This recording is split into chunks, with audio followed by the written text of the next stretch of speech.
Okay, I would like to call the February 4th, 2014 Longmont City Council study session to order.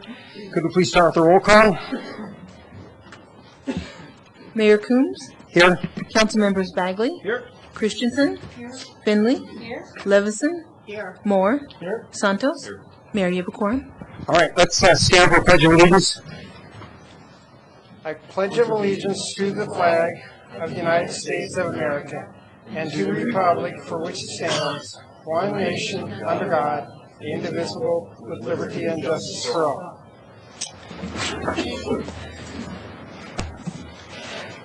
Okay. Public invited to be heard. The first person on the list is Ryan Craigerud.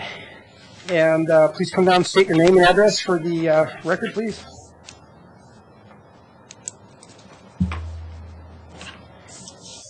Good evening. There we go. Are we live? All right. Good evening. My name is Ryan Craigerud. I live at 615 Lincoln Street in, as I refer to it, beautiful Old Town. And tonight it's beautiful, snowy Old Town. So let's hear it for the weather this evening, huh? All right, so I'm here tonight to talk in favor of the Parks Master Plan that you're going to be discussing here in a little bit. I'm, as I mentioned, president of Bicycle Longmont, and we support the plan, the way that they're presenting it. But one thing I really want to illustrate or talk about is the public involvement process that the Parks Department and their consultants went through to get input from the community. We, well, myself as a trained planner, I am, in awe of the process that they went through. The data that's come out of the surveys that they've done of the community, Bicycle Longmont is using, and we're actively kind of, evangelizing some of that data. Specifically, when the consultants went out and they talked with the community about the kinds of parks that people like, how they're utilizing the current park system. A lot of that stuff came back to something that's near and dear to my heart, which is bikes, and people like bike stuff is what I read within this plan. Very excited about the Connect chapter within the master plan, talking about connecting and expanding our current greenway system as well as the trails and so forth that we currently have. And from Bike Longmont's perspective, we're looking forward to working with the city as we start to look at, what to do about the greenway since the flooding and so forth. One of the things that came out of the surveying was a look at how people are getting from their homes to the parks. And one of the things that I saw in the survey was, I believe it was question 18 on barriers that people see to the parks. A lot of it was they just don't have time to go out and use the parks. There's not much really you can do about that from the city perspective. I don't think we can mandate a 25th hour in the day so that people can spend 1 hour at our parks. But one of the barriers that was illustrated was the feeling of safety of being able to get from the house safely to the trail system as well as to the different parks. And one of the things that we're working on in Bike Longmont is that safety issue and so forth, and making people feel more comfortable using their bikes on our streets and using our bike system and bike lanes and so forth. So seeing that in one of these surveys that was done as that part of that process, we were glad that the city went to that extent to get that information from the community. And to see some of that data come back within the master plan, we were very excited about that. So in general, we love the plan. We hope that it passes this evening, and we look forward to being an active partner with our Parks Department, with the City of Longmont, to help make a lot of this stuff come to fruition. So thank you very much for your time. Thank you, Ryan. Is there anybody else in the audience that would like to speak it? First call, public invited to be heard. Okay, seeing no one, I'll close public invited to be heard. So I'm going to actually change the agenda a little bit. We're going to move the Platte River Power presentation up first. Okay,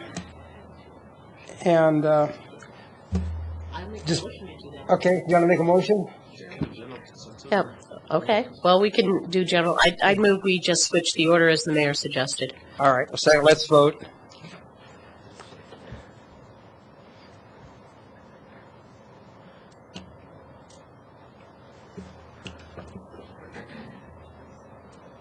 Okay, that passes 7-0, so we'll put that up first.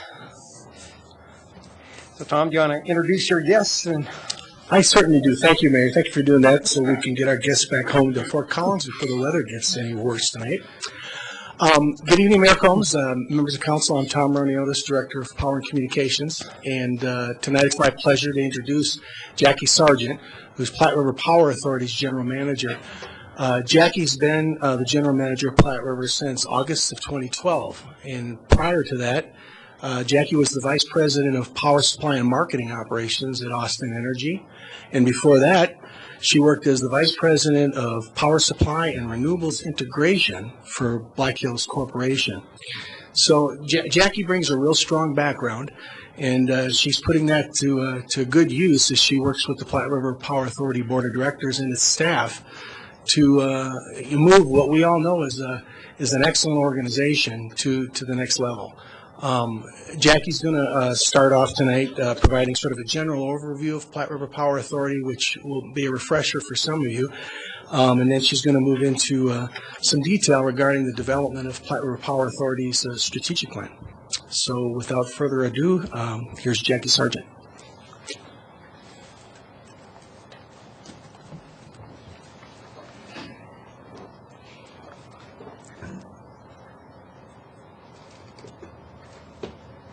Lovely. It's always nice when technology works. Mayor Coombs, council members, thank you so much for the opportunity to be here with you this evening. I really appreciate that. I would like to acknowledge Tom Roniotis. He's also the chair of the Platte River Power Authority Board of Directors, and he invited me to come and speak with you and share with you the things that we have going on and help get this meeting coordinated for me. So thank you, Tom. I appreciate that very much. Also with me this evening is Barb Atishar, or Barb Czar, we call her for short. Barb is our Government and External Affairs Officer, and I appreciate her being with me this evening. As I go through the presentation, I'm happy to address any questions that you may have, so please don't hold back, and we'll wrap up at the end and address anything at that time as well. So with that, go ahead and get started. A little bit about Platte River. Platte River is a joint action agency. We're a not-for-profit organization. We're a political subdivision of the state of Colorado. We were formed by our 4 owner communities, Estes Park, Fort Collins, Longmont, and Loveland.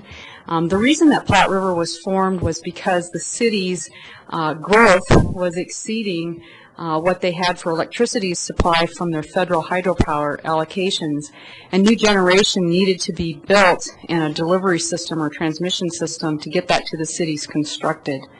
This past year, Platte River celebrated our 40th anniversary of providing safe, reliable, environmentally responsible, and competitively priced energy and services. Platte River is governed by an independent board. Our board members consist of the mayors of our 4 owner communities, along with the utility directors or other appointed officials. And we think this is really important because it provides local decision making and local control. For the management team, there are 2 members, myself, the general manager, and our general counsel, who serve at the pleasure of the board. And then we have other members of our senior management team, starting with our Chief Financial and Risk Officer, Dave Smalley, our Chief Operations Officer, Jason Frisbee, our Compliance Officer, Deb Shanneman, our Strategic Planning and Customer Service Director, John Bleem, who I think some of you know. We have a Corporate Services Director, Karen Holohan, and then, of course, Barb, who I've introduced. So really, Platte River is in a partnership with our owner communities, and we are there to deliver low-cost electricity supply at a wholesale level. And we do that through generation or purchasing of electric resources and then using our transmission system to deliver that energy to each city's distribution system. So in essence, Platte River actually has 4 customers, the 4 cities, and then each of the cities have the end-use customers, and that would be residential, small commercial, or large industrial customers. So it truly is a partnership. Safety is a primary focus for Platte River, but in addition to that, we have three long-standing components of our mission, which include reliability, environmental stewardship, and competitive price or cost management. But as we move forward, we need to look for opportunities to add innovative technology into those solutions. And what we really want to do is look at how can we maintain the organization for future generations, how can we support the communities that we serve, and really create an overall sustainable business model. So Platte River has transmission and generation assets, and our transmission system consists of 233 miles of wholly owned transmission infrastructure that we operate, and 531 miles of transmission system that we own in conjunction with other utilities such as Western Area Power Administration. We have equipment in 27 substations, and to date, we've made investments of over $330 million in transmission infrastructure. Our generation assets consist of hydropower, natural gas, coal, and wind. We have 977 megawatts of installed capacity. Our Rawhide Unit 1 and the Craig Units 1 and 2, also known as the Yampa Project, are our coal resources, and they continue to be very low-cost resources. And then we have our federal hydropower allocation that was assigned to Platte River when we were formed by the cities. We have 5 natural gas-fired combustion turbines located at Rawhide, and they are peaking resources, so they're used in that summer peak season, but they're also used to provide reserves or backup in the event that we have a forced outage on one of our baseload facilities. We have wind in Wyoming, 6 megawatts from the Medicine Bow project and 12 megawatts from the Silver Sage project. And this year, our board approved the execution of another purchase power agreement for an additional 32.5 megawatts of wind resources, and those will be coming online in the fall of 2014, so this year. For many years, Platte River has done benchmarking, compared ourselves to other wholesale providers in the state. This chart shows our wholesale rates compared to Tri-State, Public Service Company of Colorado, and Arkansas River Power Authority. You can see that Platte River has the lowest rates in the state, and we take great pride in that. In addition to that, we are also monitoring our CO2 emissions. And when you look at this chart, you can see that we have fairly high CO2 emissions, and that potentially could mean risk for us, and so we're concerned about that. When you look at the amount of non-carbon emitting resources, so that would be our federal hydropower allocation and the wind that we have, how that stacks up and compares to the other providers in the state as well. This chart focuses on the criteria pollutants, nitrous oxide and sulfur dioxide from our coal plants, and how do our coal plants stack up to other coal plants in the United States. And you can see that they're fairly low emitters, so we have made investments to control and reduce those emissions. When you look at natural gas-fired units, they have the lowest emissions for fossil fuel for these criteria pollutants. In addition to this, we've also put on mercury controls, and where we inject activated carbon into the flue gas stream. It collects the carbon, or the mercury, and then we are able to capture that and dispose of it. So when you take that into account, the coal plants that Platte River has that are owned by our owner communities, we have some of the lowest emitting plants in the nation. This slide shows how our resources were utilized in 2013 to serve the municipal load. And you can see from our coal resources, Rawhide and the Craig, that actually 75% of the energy came from coal resources. This chart shows how our resources are used, or how they're stacked up to serve the municipal load. It's actually called a load duration curve, with the highest loads being shown on the left and then over an annual period, and the lowest loads on the right. First, we utilize the wind resources that we have and our hydro resources, and then we stack up our next resources, which would be Rawhide, and they're done in economic dispatch, so lowest cost to highest cost. Then our Craig facility, and then either peaking power from the natural gas turbines or economic purchases in the marketplace. The blue that you see above that dashed line or surplus sales, and that's the excess power that we have, that when it makes economic sense to do so, we sell into the marketplace, and we utilize the revenues from those sales to help manage our rates for the utility. So it's very important to have that revenue stream coming in. But when you look at this chart, if you were to look at a typical utility, you'd probably see an intermediate type resource. So we have the baseload resources, the hydro, the rawhide, the coal units, and then we have peaking resources, the gas, natural gas turbines that we have. But we don't have an intermediate resource, which typically would be a combined cycle gas unit. So you would have a combined cycle, or you would have a natural gas-fired turbine, you'd have a heat recovery steam generator, you'd generate steam and drive a steam turbine, and so you'd get more output for the same amount of heat input, and thus lowering your overall efficiency, or increasing your overall efficiency. So when you look at this mix of resources that Platte River has, there are some concerns that we have, and some of those are legislative and regulatory risks. Some of those are financial risks.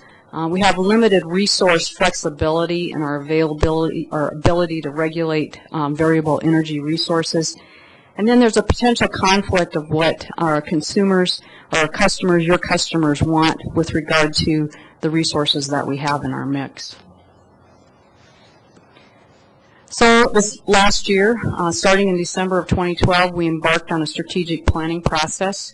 It culminated in December. On December 12th, our board of directors approved our 2014 strategic plan. I know this is a really busy slide, but there's a lot of work that's been done. We started back in December of 2012 with a gap analysis. We identified our strengths, our weaknesses, opportunities, and threats. We did some initial analysis and some modeling to look at some potential alternatives. We did some surveys. We held some listening sessions in the communities. And then we met with our board of directors for a strategic planning retreat in late July. And as a result of that retreat, we got some specific objectives and initiatives to take forward, and then to build a strategic plan around those. And then that culminated in the document. And I believe that was shared with you as well. Over the years, Platte River has had a number of different plans. They've had operating plans, they've had strategic financial plans, they've had risk management policies, they've had integrated resource plans. Our goal is to take and coordinate all of those plans and collect them in one document so that it's easier for use and for reference. And then we can coordinate those results. We also are reaching out to the communities to find out what is going on in their planning efforts, how does Platte River play into that, and how can we produce an overall effective plan. So I think it's really important. We really do see this as an ongoing process. So this year we're going to be working on an update to our integrated resource plan, and when we go back to our board in the next go around, we'll be including that integrated resource plan update. We'll be looking at a capital spending plan and roll that into and wrap it up in our overall 2015 strategic plan. Platte River has a lot to be proud of. The communities have a lot to be proud of for the support that they've provided over the years. We have a really strong foundation that we can build on. And as we do this, we want to take that into account. We want to be able to leverage those assets that we have, the high-quality generation infrastructure, the transmission infrastructure, build on our financial strength. We have an excellent record for operations, and we have an excellent record with regard to environmental stewardship, so we want to continue to build on that and then have a more collaborative approach. And then as new technologies and innovation are available, and when they make economic sense, we want to be able to wrap those into our overall planning our efforts.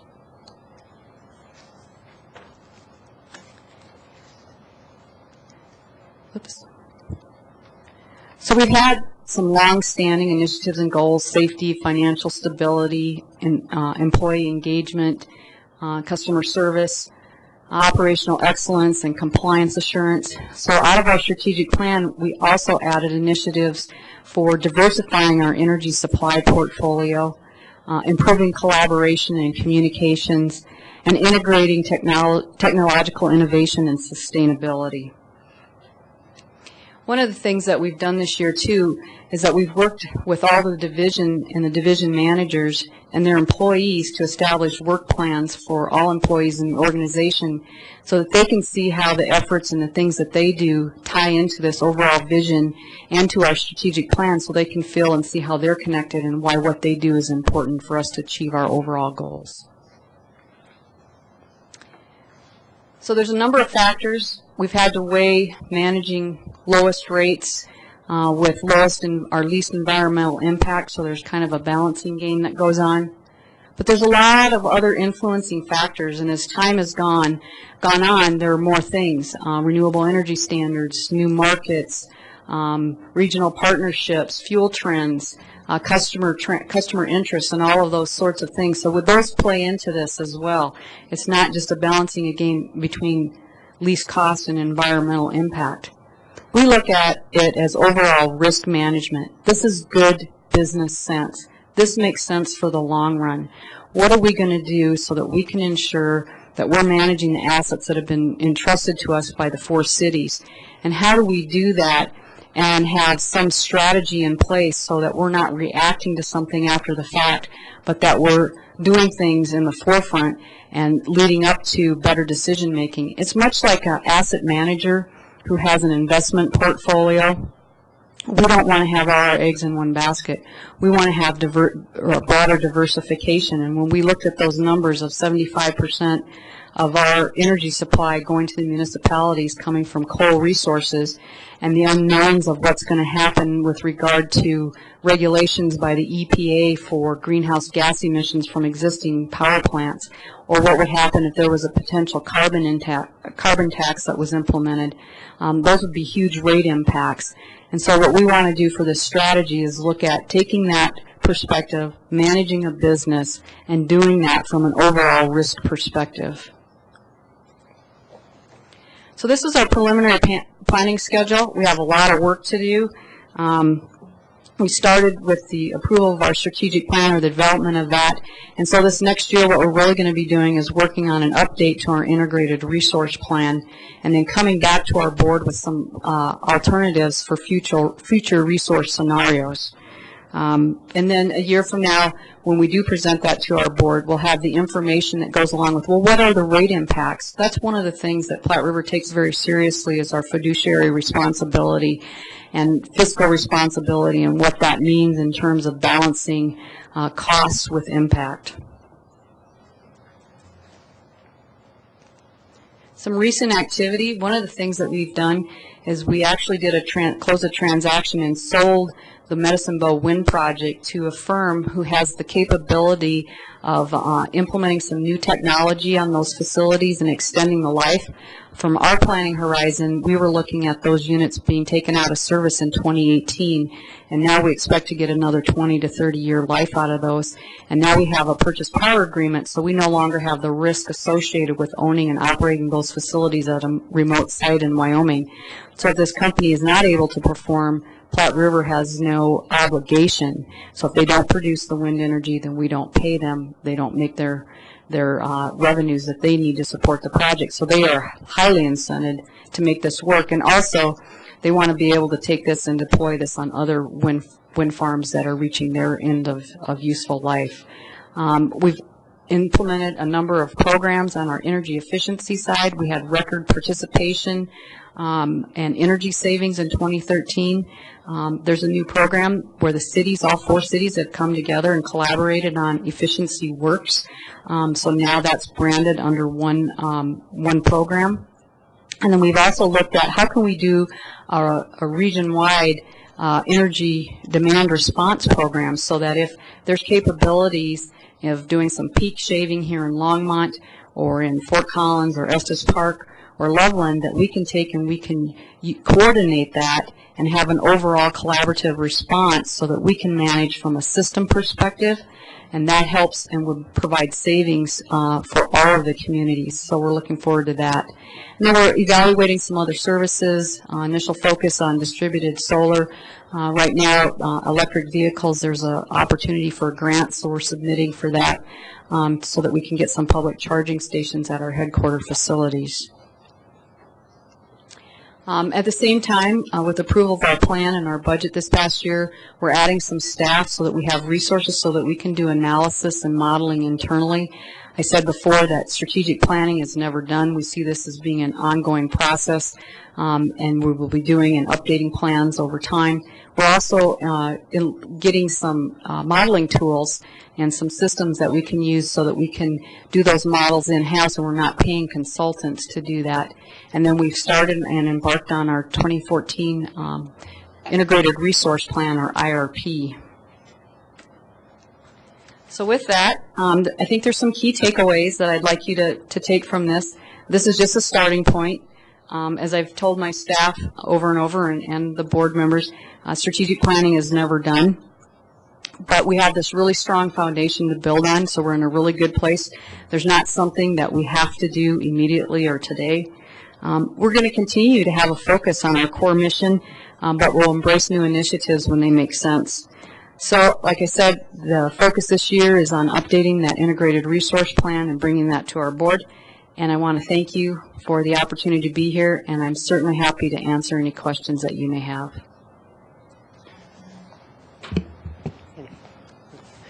Councilmember Levinson. Thank you for coming out on such a bad travel night. It's really bad out there.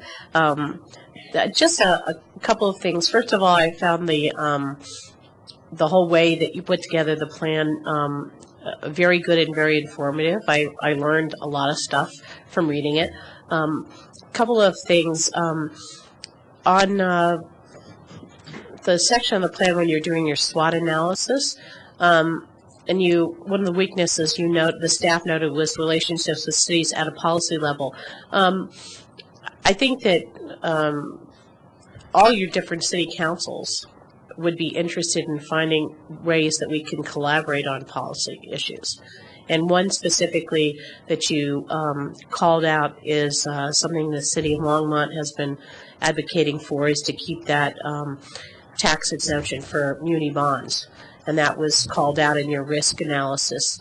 So if you have a list of policy items such as that at the federal level, every one of those city councils, I think Estes Park doesn't really go on a regular basis, but most of the other three of your partner cities do go to National League of Cities in March, coming up very shortly. And we have an opportunity to meet with our congressional representatives and our senators, and we would be happy to collaborate on a policy level. And I specifically sit on a policy committee for NLC that's dealing with this tax-exempt muni bond issue. So I'm always pushing that, but I will continue to push harder and note that this also helps municipally partnered power organizations too, and how critical that is. And if you have any statistics to back up what cost it would be passed on to consumers, that would be very helpful. If you could, what the difference would be and how that would affect rates, and then we can tie it to our regional economic growth and development. That would be very helpful. Certainly. One of the things that Platte River has done is brought Barb Czar, who's with me tonight, on board and as a government relations person to help us with that and to navigate those opportunities to have some influence. And so one of the things that we do is we partner with organizations, APPA, American Public Power Association, LPPC, Large Public Power Council, here in Colorado, Colorado Association of Municipal Utilities, or CAMU, and CML.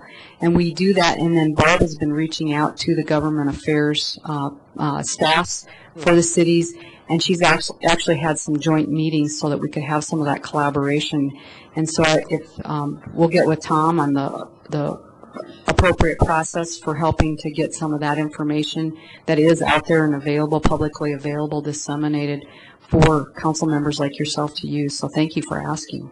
And then the other thing that was under your risk analysis that you looked ranked as kind of a low area would be looking at any kind of cyber attack or breaking in or hacking into your systems. And I would just note that, you know, that's a hard thing to talk about publicly, but I would maybe give more attention to that area because it would be such a disaster. And we hear frequently, you know, in discussions of Homeland Security, what a risk it would be for any of our power grid to be affected by a cyber attack. So we actually give a lot of attention to that. One of the things is that we're regulated by NERC for reliability purposes. NERC is the North American Electric Reliability Corporation, and they have standards that we have to comply with. If we're not in compliant with those standards, then we face potential penalties. We take it very seriously. We're looking not only at our what have been defined or identified as our critical assets, but we're taking that to the next level and looking at those resources. And it's the ratings on that and the risk assessment are tied to what it is that we're doing and the knowledge that we have available to us. We also participate in the North American Transmission Forum, and that's a really good opportunity to get information on best practices, what's going on, what attacks people are seeing, and how we can mitigate those. I've been invited and participated in discussions with Department of Homeland Security. I've been at the Department of Energy, and I've also had meetings with the FBI, so we're very aware of the potential risk that is associated with that. We take it very seriously, and there are a lot of steps and things and measures that we have in place. We know that we can't ever be fully protected because there's always somebody out there looking for that next opportunity to break in, so we always have to be on our toes and be watching that. So thank you for supporting that effort. I appreciate it. Well, and it just didn't seem like it ranked high enough when you were doing your risk evaluation. So I just wanted to, I was just curious, and I think you've answered that question. I mean, Target and Neiman Marcus didn't expect that they were unprotected either. So you never know, and it seems you're trying to do your best to safeguard it. So thank you very much, and I look forward to getting some of that information so when we go to D.C., we could, advocate. And frankly, they like seeing local elected officials, and if we can find additional supporting evidence to build our case for tax-exempt muni bonds, that helps us too. Great. Thank you. Councilmember Maher. Thank you, Mayor Coombs. So my questions are around regulatory uncertainty, air quality in particular. Is there any way, or are there any current legislative initiatives that could start to regulate NOx or SO2 or CO2? NOx and SO2 are currently regulated. We have requirements. We have operating permits, and we have where we have to comply with those. And so we have reduction equipment in place for those criteria pollutants. CO2 right now, there is not good commercially viable technology that's been demonstrated and to actually capture the carbon, and then you have the problem with sequestration. What are you going to do with it once you captured it? Because you certainly don't want it to be catch and release. So those technologies need to evolve. One of the biggest problems with that technology that's being tested or they're trying to come up with demonstration projects is that it takes approximately 25% increase in your auxiliary load. So if you had, to make the math simple, a plant that was 110 megawatts had 10 megawatts of auxiliary load, and you add on carbon capture, now you've got another 25 megawatts of auxiliary load. And so for that 110 megawatt plant, you only end up with 75 megawatts to serve your community. So the efficiency gains that you lose because of that are significant, and the cost impacts are very significant as well.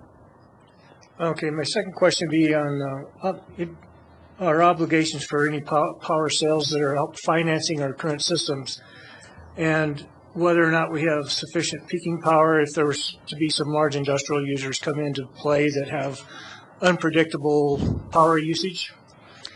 And how would you manage that? Well, it depends on the size of that load. One of the things that we do have is that we do have excess capacity at this time. And so I don't see any, short-term threat, but we continue to look at, on a long-term basis, what we need to have to balance the system. We do a load and resource balance, and we have some criteria for margins and reserve margins that we maintain, and we're sitting really well at this point in time. So if there were a large customer that were to come onto the system, we would look at ways that we would be able to accommodate that, but we would also look at then how would we continue to maintain sufficient reserve margin. So it comes into this ongoing resource planning process that we have. And we would want to work with those customers or the communities that we're going to see those potential loads come on and make sure that we have that. So when we're looking at load forecasting, we're meeting with the communities, we're meeting with the economic development people. We're trying to get a pulse of what are the things that are going to drive that potential load increase. And last question, are there any long-term power sales obligations? No long-term. We only do things on a short-term basis currently. Thank you. Well, I'd just like to add a few comments. Being on the board has just been a real pleasure for me, and I was just real impressed when we had our strategic planning session because Jackie's got a really tough job. I mean, the whole board, they have to basically try to predict the future 7 to 10 years out and plan for that future now. And that's always a really difficult thing to do because, it takes years and years to build another power plant. So, we're just really fortunate to have visionary people and the strong staff working at Platte River, and it's just been a real pleasure for me to be a part of that, and I thoroughly enjoy everything you do and your staff does, so it's just been a great learning experience. And another thing that a lot of people don't understand, until we solve the energy storage problem from solar and hydro wind in a large-scale basis, you cannot integrate a lot of renewables of that nature, these variable renewables, at this point with the technology we have without this intermediate gas source. There just is not, unless someone wants, a nuclear plant. There's just no other way at this point because we haven't solved at the large scale the solar, the storage problem. And maybe someday it'll be solved and be efficient and cost. But, another thing that really impresses me is it's the whole concept of a business balancing act where you're always looking at still maintaining the lowest possible cost, but trying to integrate more renewables. I mean, that is just an amazing, tough situation to do, but it's the only way to do it. You can't be let's go with the cheapest coal and forget about, diversifying your portfolio, or you can't drive yourself out of business by trying to integrate way more renewables than what you could possibly, afford. Because, energy companies have gone out of business by doing too much, too soon, too early. So I commend you on the job you're doing. I think you're doing a wonderful job, and thank you so much for coming down. Thank you, Mayor, and thank you for your support. You bet.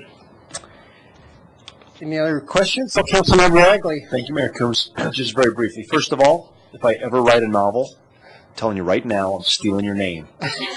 Stealing it. Jackie Sargent, coolest name ever. And then also whenever I hear anyone from your organization speak, and Mr. Roniotis there is a fabulous, he represents, at least here locally, believe it or not, Tom, I do believe that you do a great job representing them. Every time I see a presentation on what you guys do, I'm amazed because, my belief, my philosophy is always, keep this kind of stuff out of the hands of government. But this is a case study about how you guys are doing it right. And so, if Harvard's listening, a case study on what you guys have managed to do over the last several decades and continue to do, it's just impressive. So thank you very much for the work you do. The great foundation. Like I said before, we're in a great position to be able to build on that. So, Councilmember Wilson. And since someone's mentioned it before, you also are very gracious hosts when you invite people to tour Rawhide. And we really like seeing the buffalo. We like seeing that whole setup. And whenever I go by, in the car with my family. I'm like, yeah, I know what that thing is now. I've been inside there. But I think it was, it's always very instructive, and you do open it to general members of our public and the rest of the public from your other partner cities, and people appreciate it. And I didn't want to forget to say thank you. And for everybody to get people to, if you haven't done the tour, it's very interesting. Yes, and Barb is our contact person and can help facilitate that. We love having people come up. It's an exceptional facility. I've been in the industry for over 23, 24 years now, and I've seen a number of coal plants, and Rawhide is truly exceptional. And the staff that we have up there operating that facility day in, day out, traveling up there on days like today because it's a 24/7 operation. We don't get to have a snow day. We are very proud of the work that they do and the facility that they maintain. They do an excellent job.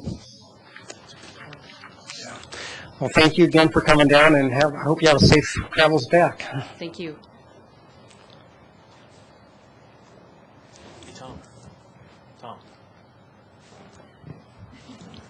Mayor, the next item then will be your defined benefit pension funding policy with Jim Golden. Mayor Coombs, members of council, I'm Jim Golden, Director of Finance. So in Longmont, we have 6 different retirement plans. 3 of those plans are defined contribution plans. Those are the 401k type plans. And then we have 3 defined benefit plans. And 2 of those 3 defined benefit plans are covering old hire, fire, and police employees. So they're mostly made up of retirees and beneficiaries. We have 1 active fireman. So there's a dozen participants in each of those 2 plans. So the 3rd defined benefit plan is our active plan for our general employees. So tonight we're reviewing a proposed defined benefit pension funding policy. This is a new policy that we put together for the first time. It was drafted by staff with the input of the actuarial consultants that we use at Gabriel, Roeder, and Smith. There's a couple of factors excuse me, that have instigated the need for this type of policy. One is change in accounting requirements, and the other is the city will be issuing debt a number of times this year, and a funding policy is going to be important for our pension plans, as for one of the things that the rating agencies will be looking for when they go to rate our debt. So before I bore you with the details of the impending accounting changes, let me jump to the bottom line. The city as an employer, I'm still going to bore you with them. I'll get into this first, okay? Thank you. So the city as an employer is ultimately responsible for the future benefits promised to its employees in these 3 defined benefit pension plans. But a local government does have considerable latitude in how it can go about funding a defined benefit plan. So often we hear or read about a state or a city plan across the country that has a poorly funded pension plan. A funding policy is a new best practice that is proposed that's needed to ensure that a government will fund its pension benefits in a systematic and a disciplined manner. And that's really getting a lot more attention from rating agencies recently with the accounting changes, as well as what we've seen with other pension plans throughout the country. So now the accounting changes. There are new governmental accounting requirements that go into effect actually in 2015. We'll implement them in our 2015 CAFR. Some of the changes are currently there's no pension liabilities reported on the books of the city. As long as we fully fund our annual required contribution or actual contribution, there's no reported liability. But we do have footnote disclosure that's included within our CAFR of the amount of the pension fund unfunded liability. So in 2015, that's going to change, and the unfunded pension liability will be recorded on the government-wide statement of net position. That's sort of our combined balance sheet for the whole city government. So also to change under the new accounting requirements is the amount that we report as pension expense, the rate that we use to discount the total pension liability to its present value, and how an employer amortizes the effects of any changes that affect our total pension liability. In fact, any assumptions that we change from year to year. So while these are all new accounting requirements, they can still differ from the actual funding approach that the employer decides to use for its plans.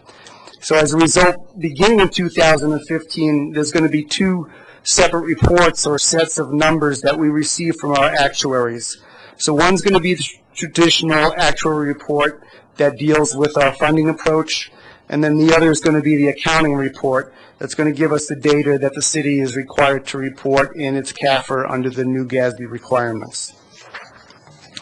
So the traditional funding approach is more likely to smooth out the highs and lows of the investment market, and it's our intention to continue in that general direction with our funding. We will use the funding information to actually budget for costs, as it's likely to be less volatile than the accounting information. The accounting information from year to year can go through some pretty significant swings based on changes in the market. It wouldn't be a sound budgeting practice to be using such large swings in benefit expenses, because it could become challenging from year to year if you're going to keep it in your budget one year and take it out the next year and go on what they call a pension holiday and then come back and try to fund it again. So it's always harder to fit those in when there's a large percentage increase from year to year. So smoothing the expense over time is a sound budgeting practice. It's what we've done in the past, what we will continue to do into the future, or we propose to do that. So this proposed policy meets the recommended best practices of the Government Finance Officers Association. It includes key components such as regular actuarial studies. It specifies an acceptable actuarial cost method. It specifies the asset smoothing approach, and it specifies the approach and lanes for amortizing the unfunded accrued liability. And then finally, it specifies the approach to funding our annual contributions. And that would be that for each of the DB plans that we have, we will at least fund the full portion of the actuarially determined contribution that is not funded by employee contributions each period, each year, with a target to reach 100% funded ratio based on the actuarial value of the assets. So I wanted to bring this forward to you first at a study session so that I can explain it. I'm sure you all understood that, right? You have no questions. I did want to bring our actuary here tonight to help answer the questions, but the weather, I told her not to bother coming up. But if you do have any questions that I can't handle, I will take them back to her. But we would return to you at a regular meeting later this month with this proposed policy for your action. I want to get it in place before we'll probably be talking to rating agencies towards the end of the month here. Questions for me? Councilmember Levison. So how widely could that number vary in the budget every year as far as our actuarial responsibility? With the new numbers, with the new requirements, all I could do is speculate. It's hard to say until we begin to see those numbers produced, because we've never had our plan looked at that way. But I do know that the private sector does use that type of approach where they use market amounts. And so I would imagine, so we're currently contributing from between 5 and 6% of payroll contributions to the plan. And I think we've gone up like 0.2% per year in recent years. You could be seeing changes as much as 1 to 1.5% potentially. It really depends on what happens to the market, how much change there is in the returns and the municipal bond rates. So I think if there's big swings, in those factors, then you're going to be seeing very large swings in your contribution requirements. So I would guess it's going to be 1 to 2% of a percentage of payroll if we were to use those as part of our funding policy. And where would it get if if the swing varies by how much more percentage would we want to get concerned? Like, do we want swings might lead into 3%? Do we get more concerned? 4%, 5%? Where does it start to make a difference as far as financial policy or financial decisions we would have to make? So with what I'm recommending here is to not concern ourselves with those swings that are going to be driven by the market, but instead use the smooth approach. So I think if to answer your question, I think that it if it's a point where it's going to be a challenge for us to be able to deal with that in a budget from year to year, if we were to go in that direction, I think 2% is a pretty significant change just for our pension benefits for us to have to try to fund from one year to the next. And then if it were to go down and we had other budget challenges, it would be, I think, pretty tempting for us to turn around and go down with it. So, I mean, that's why we're not recommending coming to you and saying use this approach, but instead to use the traditional approach for funding your pensions.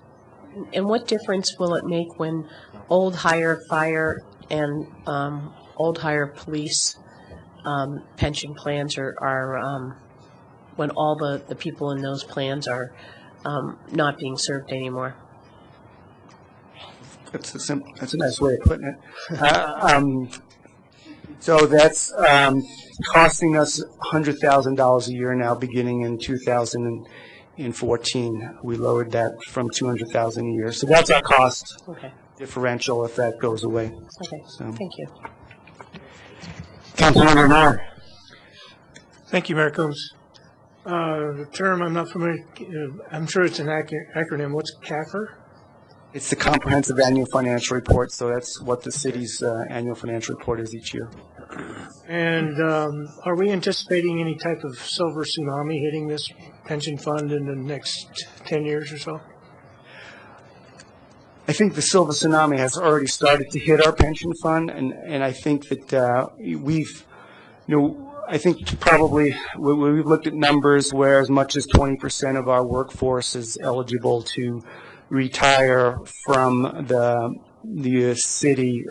Now I'm talking about the general employees plan. I don't think it's probably too much difference with the police and fire though, but within the next 5 years, 20% would be eligible. That doesn't necessarily mean that they would leave, but we do have an early retirement opportunity at 55, but the regular retirement age is 65. And would I'm assuming that would impact our funding requirements?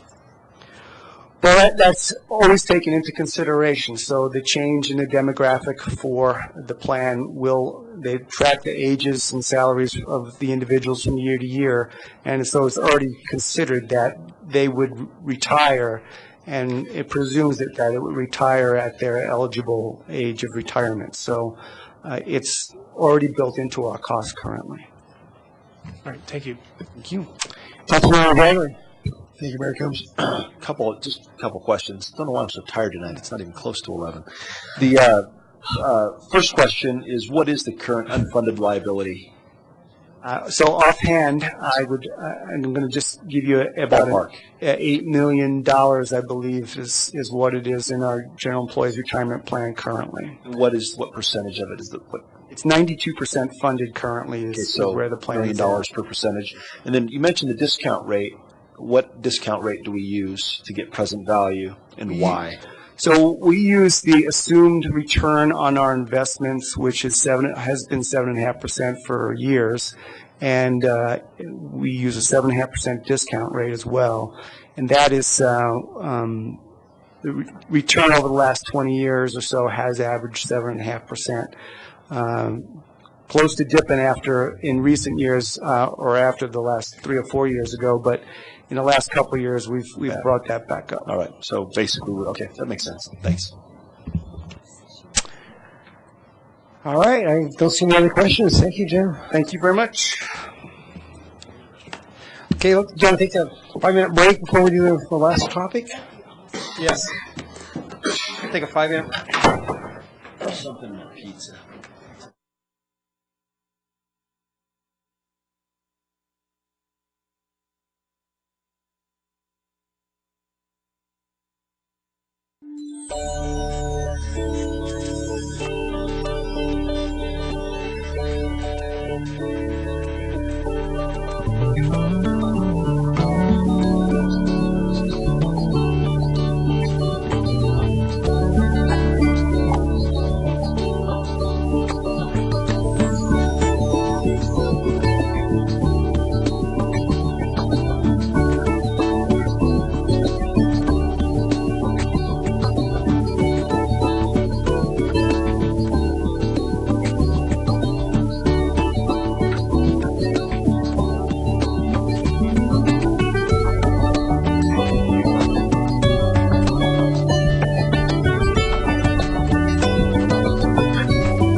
talk about tonight that they've had a good discussion about is the flood impacts to this plan. So with that, our goals for the discussion tonight, it's a more of an abbreviated discussion. We'd like to get your input before we bring it fully forward on how the plan has handled the flood. As you know, we began the effort prior to the flood. The flood has occurred, and now we're continuing at the plan. So I just want to walk you through how we've handled that in the document and get your input on it to make sure we're handling that in the appropriate way prior to our full discussion on the plan.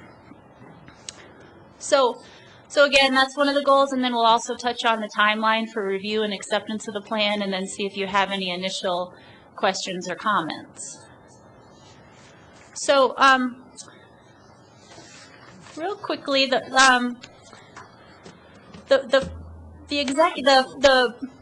Parks, Recreation, and Trails Master Plan, we have acknowledged the flood event in the executive summary. So it's on Chapter 4 of the executive summary in the After the Flood section.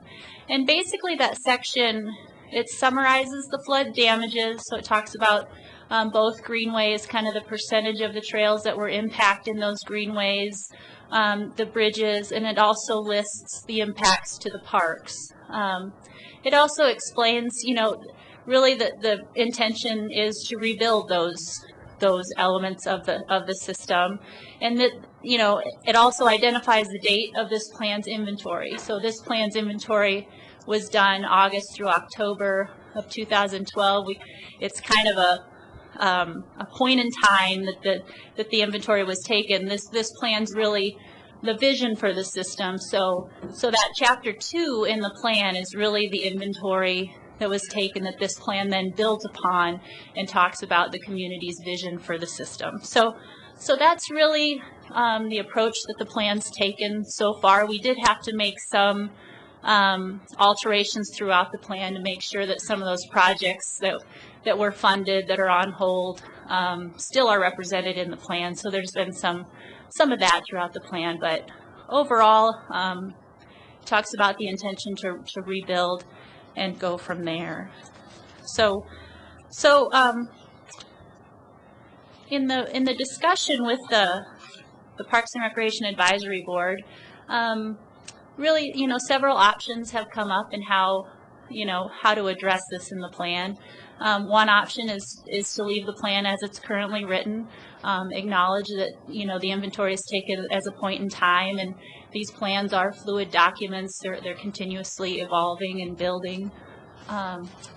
Another option that came up with the Parks and Recreation Advisory Board is to create an appendix related to the flood recovery effort, and then highlight those areas throughout the plan so that if you are reading about a greenway or something like that, you can refer to the appendix that talks about the impacts of the flood on that amenity.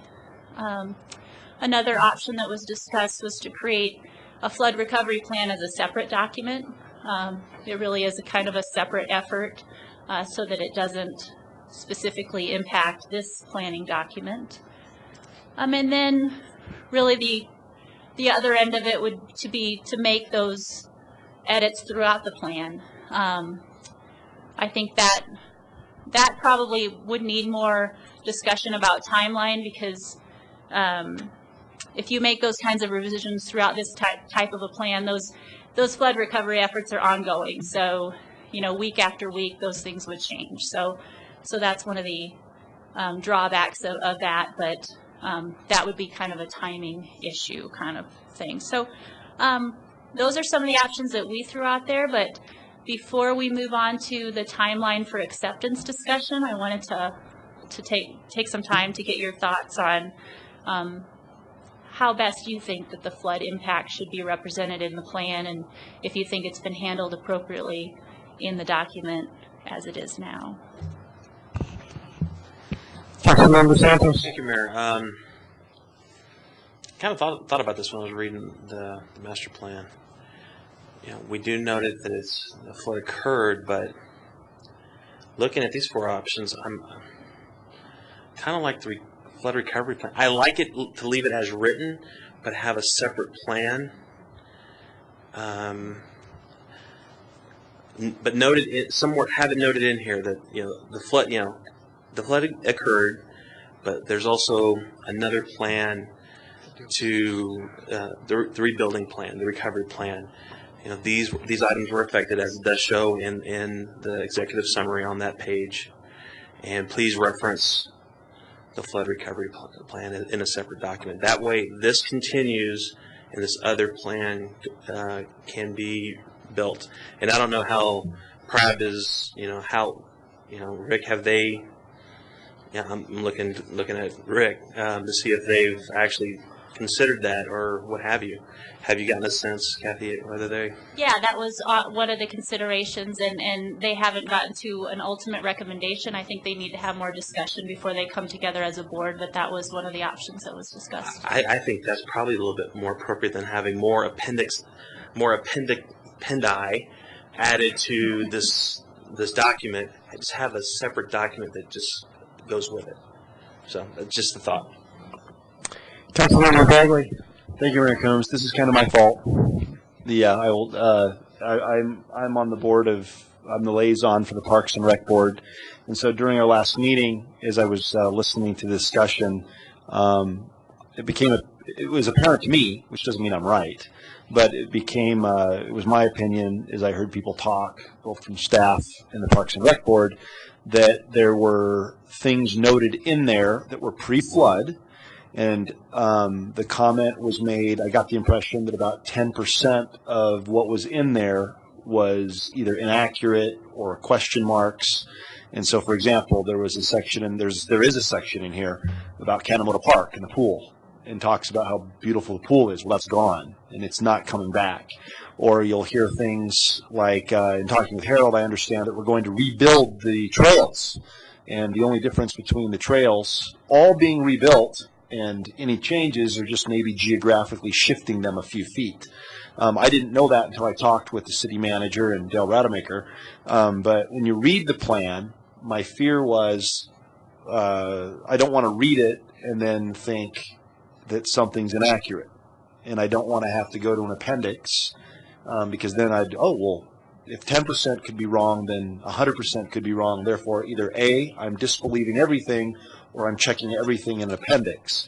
And so, Mike, I honestly do not care if it's what Councilmember Santos proposed, which was, a flood recovery plan and leave it as is, but say, see the flood recovery plan.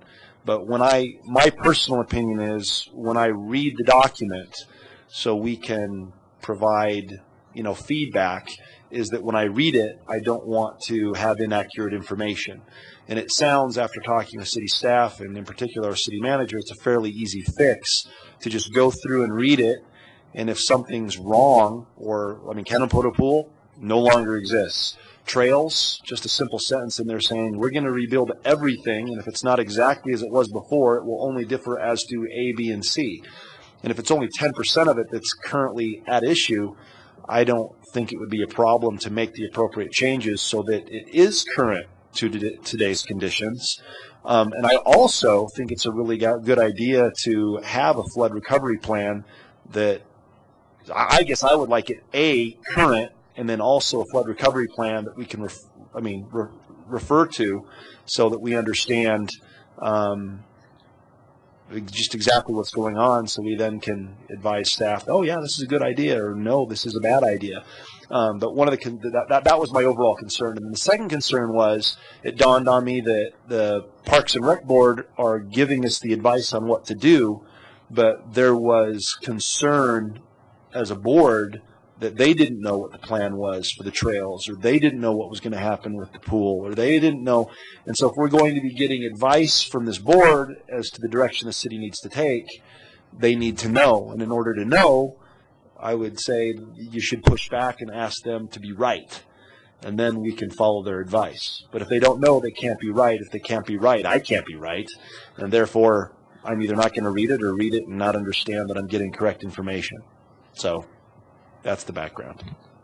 So I want current plan, and if they're up to it, also a flood recovery plan. But I just want things to be accurate and correct so that I read it once, get it, and we move on. Harold, you want to add to that? So when we talk about a flood recovery plan, fundamentally that plan is the capital improvement plan that we asked council to approve as we went through this. That's the guts of what we're doing in terms of flood recovery. That has the projects, has a timeline for the projects, the associated costs. That is the guiding document. In that plan, it does address Kanemoto and the greenways, in the sense of when we fill out the worksheets for Kanemoto Park, and what I mean by worksheets, I mean the FEMA worksheets. Essentially what we're looking at is, and the example that I gave to Councilmember Bagley is, the pool's damaged where it currently is. We don't want to lose the value of the bathhouse that's next to it, so what does it look like if we move it over, essentially still maintaining the value of the bathhouse, and what does that amenity look like? That's really the fundamental question on Kanemoto Pool. But that's associated with the capital improvement plan and the FEMA worksheets that we have on that issue. Really, that also applies to the Greenway as well. I mean, it's the same discussion. And on the Greenways, what we're talking about is location, in the sense you're still going to have the spine of the trails connecting the system together. It is the exact location of the trail might not be in the same spot. A lot of that has to do with us wanting to build a stronger system that's not damaged by the flood. And there may also be some material questions, but again, that's incorporated in the capital improvement plan related to this issue and the worksheets that we're submitting through FEMA as part of the recovery process. So that's really the implementation side of that. So to answer the question on the flood recovery plan, that's built for all intents and purposes. It's just a matter of maybe pulling all of those sheets out of the capital improvement plan into a separate document, but that's done. So, I mean, that's relatively easy for us to do. Councilmember Christensen. Well, I have a suggestion. I agree with Councilman Santos, because I would like to see a separate document for that.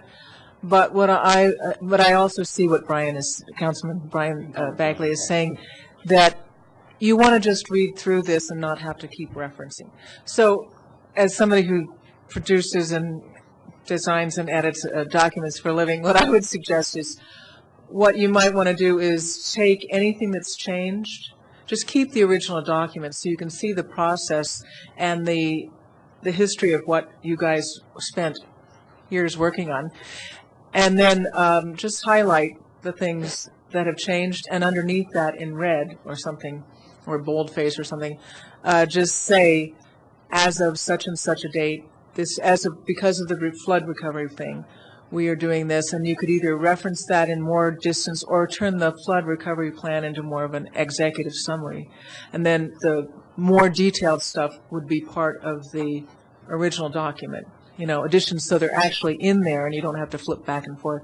But for the overall plan, you can make it more of a big summary. Just a suggestion. Councilmember Robinson. Well, I think that if someone would just be getting, what I'm thinking is the long-term use of the document.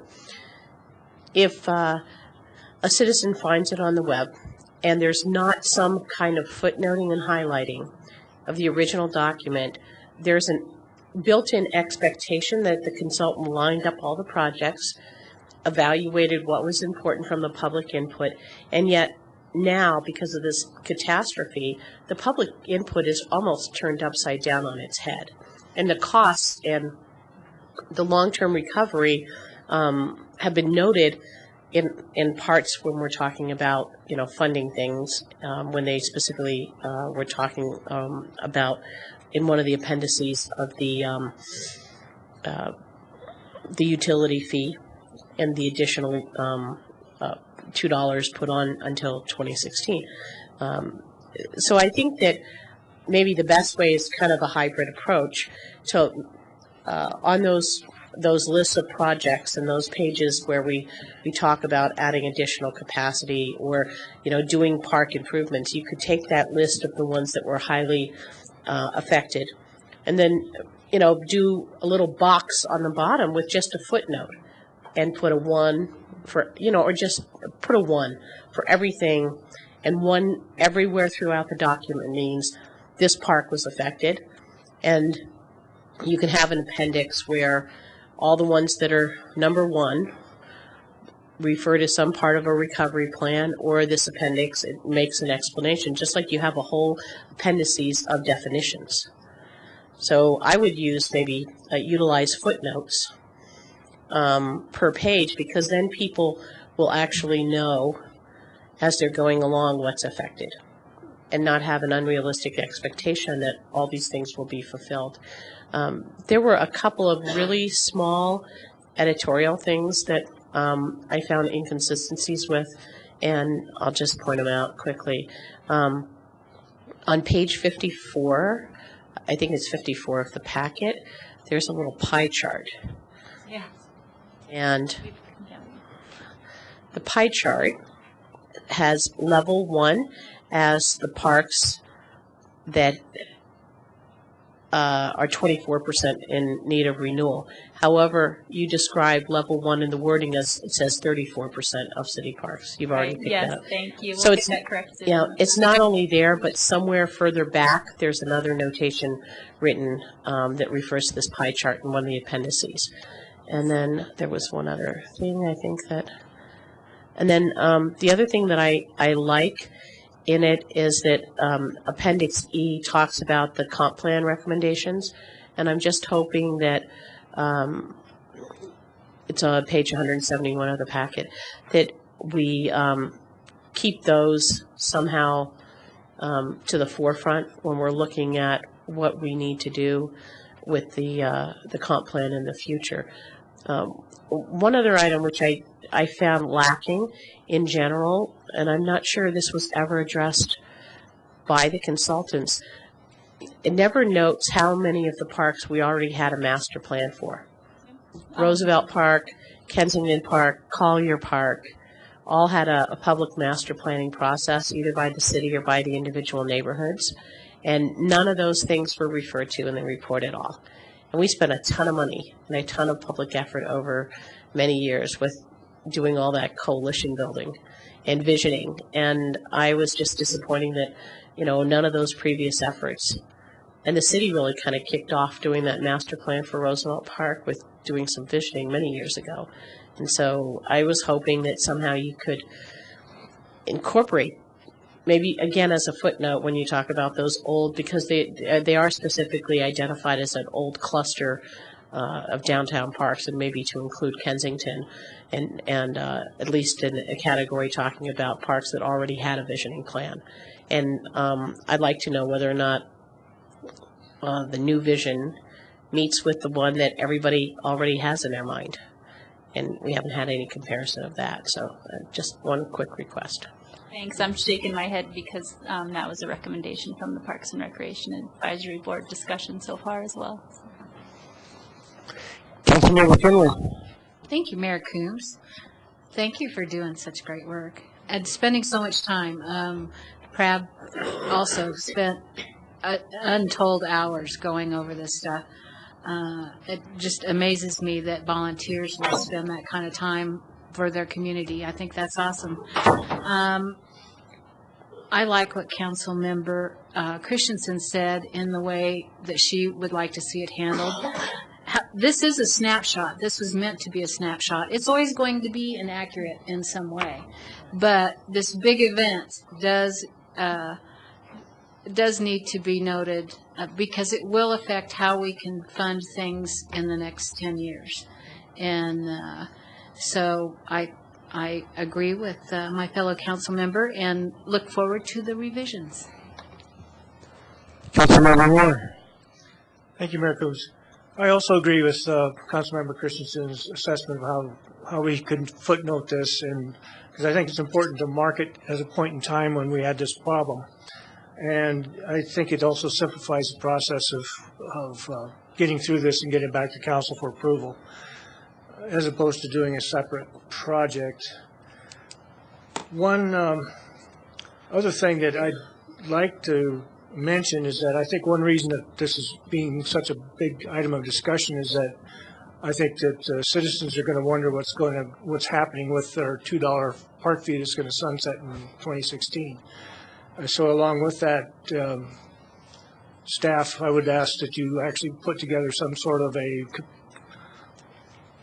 managed communication with the public so that they can see the progress that's being made, and that we can put some metrics out there and measure our progress towards achieving our goal of getting recovery done with those $2 a month fees in the three-year time frame.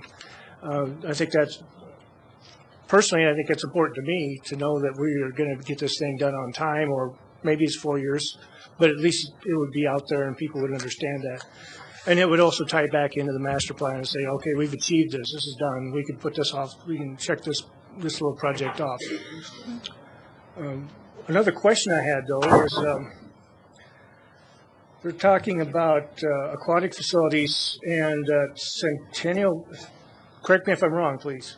Centennial Pool would be replaced by a new pool at a potential rec center, and that Centennial Pool would be decommissioned. Is that correct? That's the recommendation in the plan, and it doesn't, Jeff is working on a scope of work for a feasibility study that will give us more information into that, location, things like that, whether it's replaced in a similar location, somewhere else, things like that are yet to be fleshed out. But so if I can, what I'm hearing from the citizens is that one pool is not adequate, and I don't see a second pool in the master plan.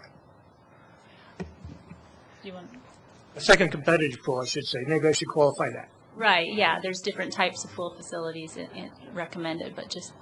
I think that's part of what we want to look at in the feasibility study is capacity and what that really looks like. Looking at Centennial, obviously the age of the facility creates different issues that we have to deal with. And so that is going to be part of the feasibility study is capacity. What can we handle? What's the need? Because at the same time, what you also want to keep track of is the associated O&M cost and what that means, and the participation you're going to get to kind of help manage that in the process. So that's something that we need to consider.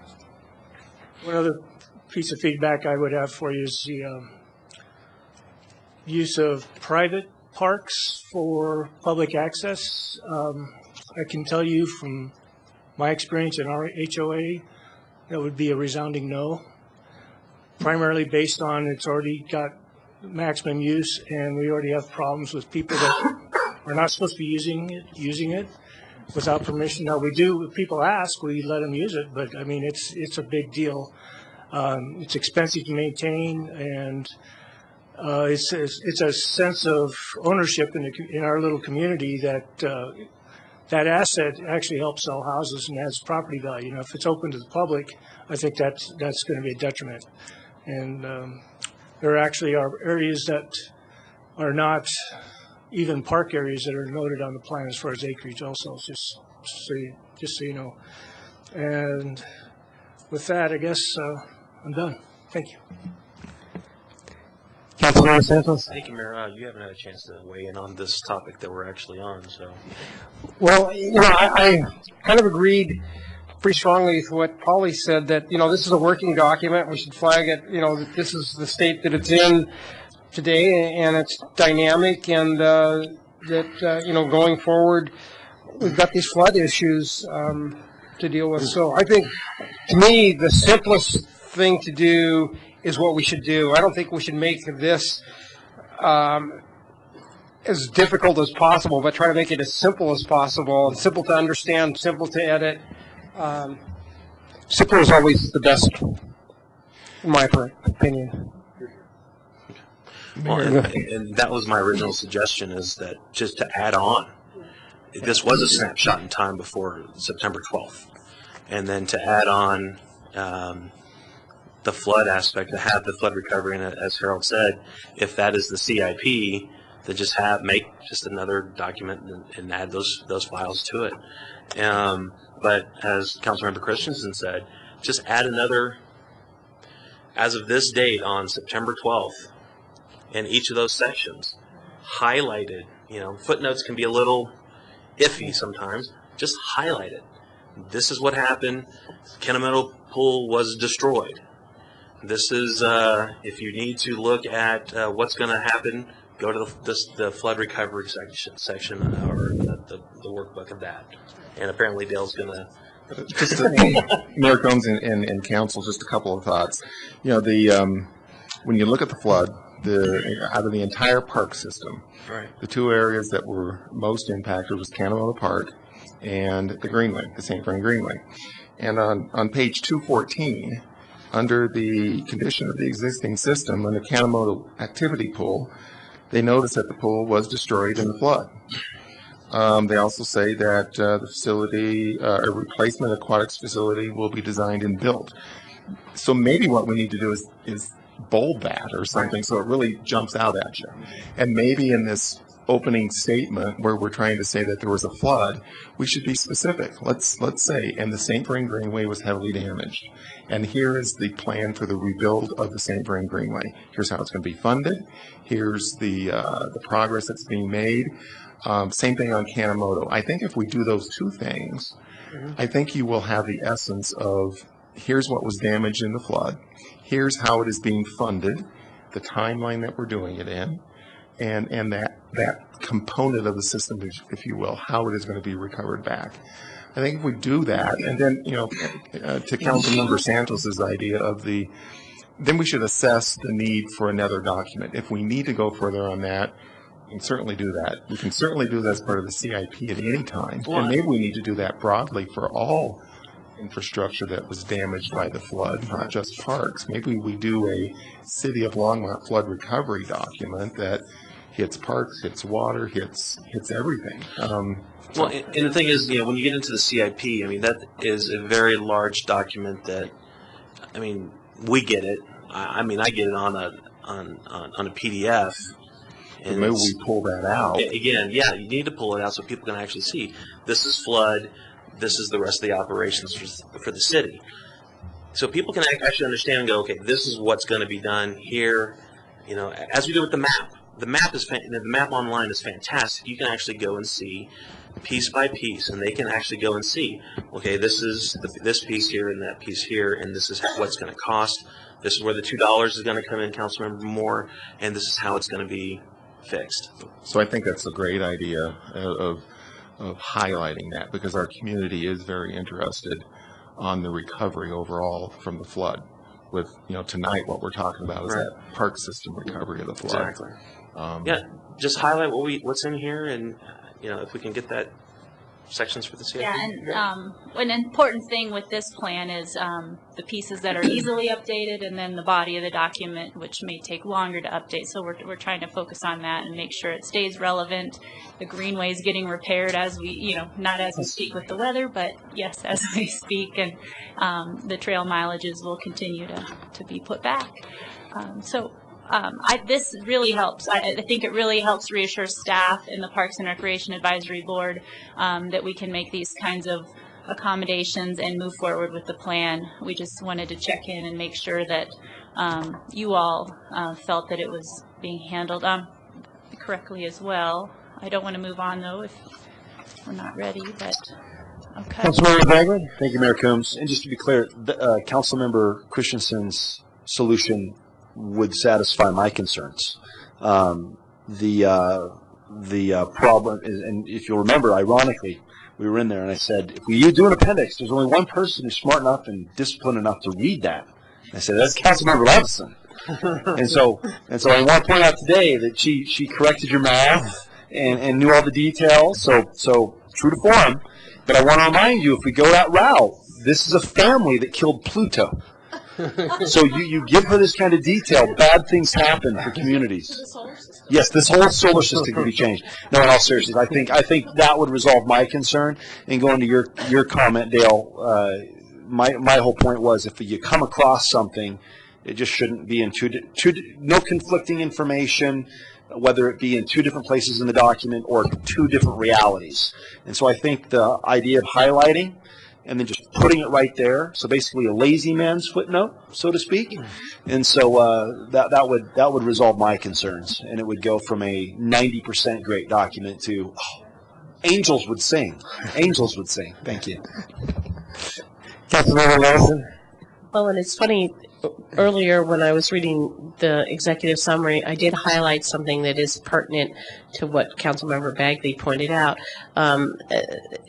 In the after the flood section, second paragraph, it says that this plan is based on the assumption that the system will be rebuilt to what it was. We know that it's not going to be rebuilt to what it was, so maybe we could alter that, because it's what we have for hard trail systems.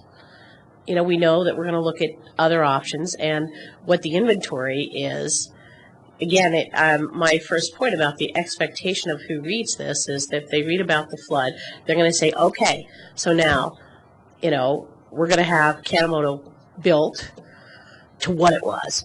But, you know, and we're going to have, we know we're going to have to swap out materials. We're going to have to look at each environment, you know, piece of the environment as it was built to see how it's going to be rebuilt differently. So maybe to say, you know, close to. Yeah, Prab had the same discussion, and just maybe that to what it was. It must be channeling Monday nights in a different reality or something. I don't know.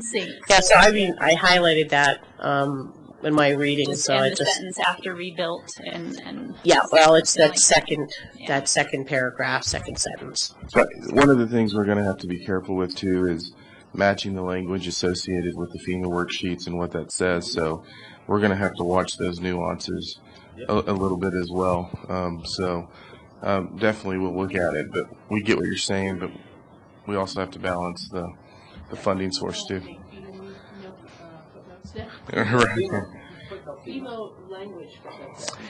Councilmember Christensen. Instead of saying to what it was, just say to a high quality, to a high quality system, because that's what we want. It doesn't have to be exactly the same, but what we're aiming for is quality, you know, and that's what you're going to do. It'll actually be better in many ways. So, yeah. Well, all right. Well, thanks. And so our intention moving forward is Prav's going to continue their discussion this coming Monday, and they're generally supportive. They just need to come together as a board on their recommendations. So we intend to come back to City Council for a study session style discussion, presentation of the plan, and then give you time and then come back for acceptance of the plan. So that's our intention moving forward. So I've put some dates up there. I also wanted to, our plan was not to bring another draft. We don't want you to have to do 2 reads. So our intention would be this is the final draft. Prab will bring forward recommendations. Council will have recommendations that could be conditions for acceptance. And then in the final publication of the document, those revisions would be made. So it's not our intention to do another revision and have another draft.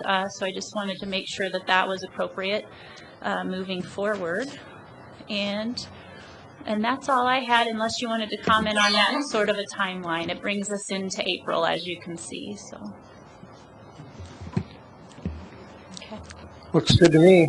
And you guys have kind of gone over most of your questions and comments, but if there's any more, we'd be happy to, or we can discuss it further at the next discussion. So, Councilmember Moore. Well, I want to just comment on the amount of effort that's gone into this and the high quality work that's come out of it. And regardless of where you land on Parks and Rec, I do want to point out we're not going to ever be all things to all people, and we have to make some compromises along the way. However, this document is a fantastic document, and I'd commend Prab and city staff for the thoroughness of the work, and I'm looking forward to seeing the final version. thank you. Thank you so much. All right. Now it's time for mayor and council comments. Who wants to go? Councilmember Levison. I'm getting in first because I didn't even get a comment last week because the meeting ended. So maybe, you know, I could talk for the next couple of hours just to make sure. Great. We got, and you know, Brian, you can just start snoozing now. Get your pillow. everyone's gotten an invitation at your desk for the dinner when the National League of City staff is coming out for the site visit. And we're really trying to roll out the red carpet and let them show them all the great qualities and introduce them to Longmont in a big way.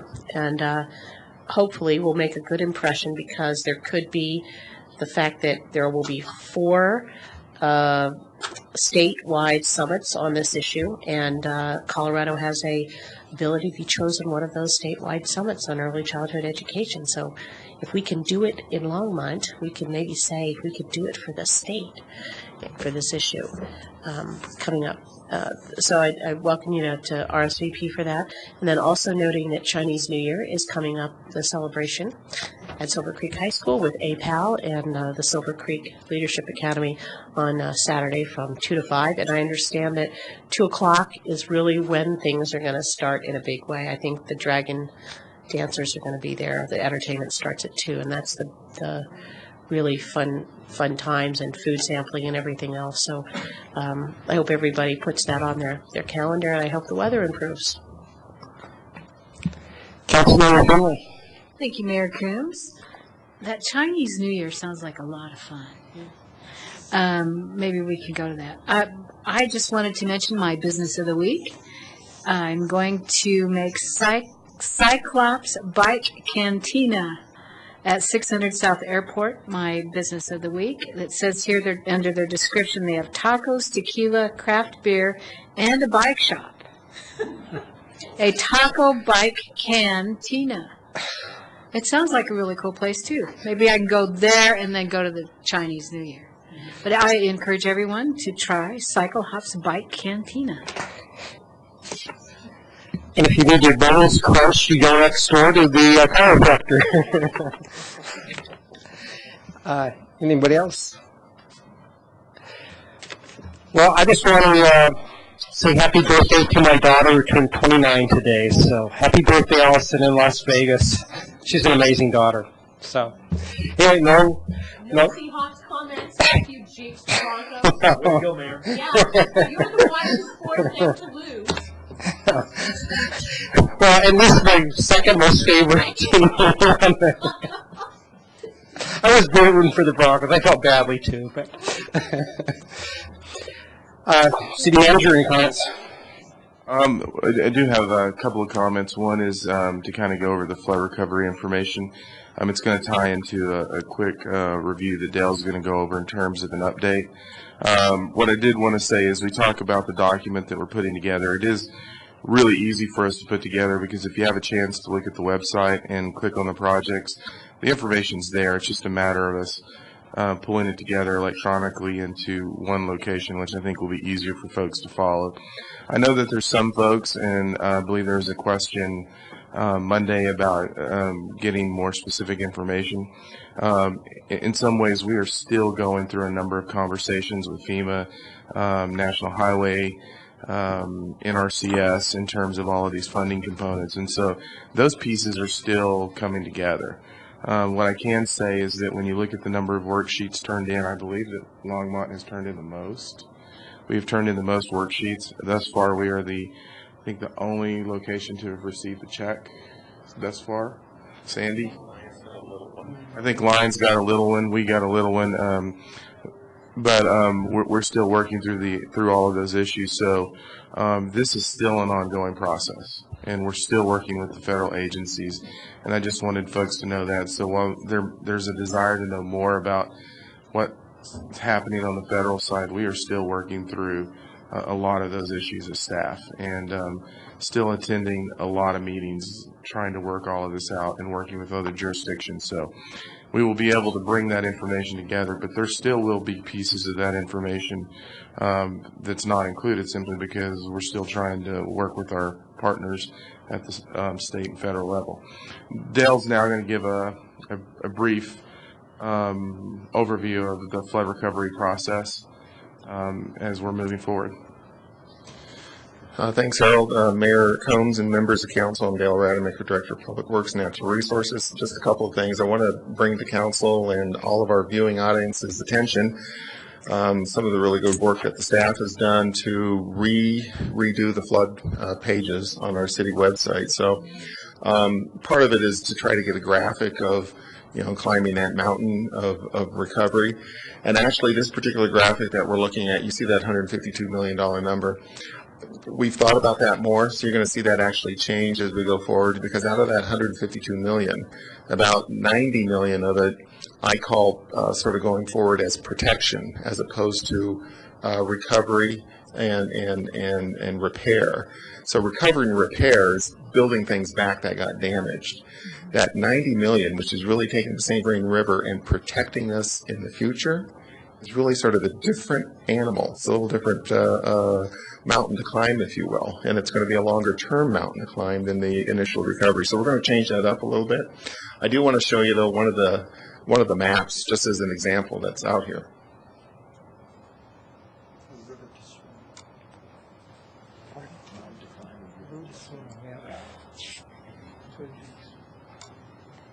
So here's a particular map that, again, we're trying to make this more sort of viewer-friendly, that people can look at what's going on and see the different components of the systems that are getting rebuilt. And so as you peruse through this website, there's everything from how can I help, how can I volunteer, what's the status of recovery, how much money have we spent, which, by the way, is at about $2.5 million is what's been spent thus far across all the different funds.